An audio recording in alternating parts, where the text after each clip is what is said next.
Hello, Joel. This is the moment.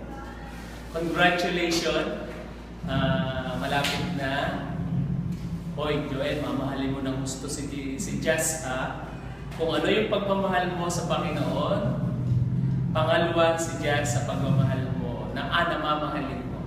Okay, marami pang mga matututunan sa pag-aasawa, pero laging isasaalang-alang ang feelings ng iyong magiging asawa.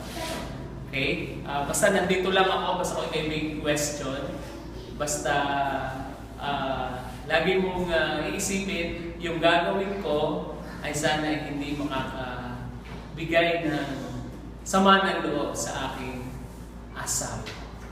Okay? Basta lapit ka lang, yun lang. Sige, salamat. Hindi ko lang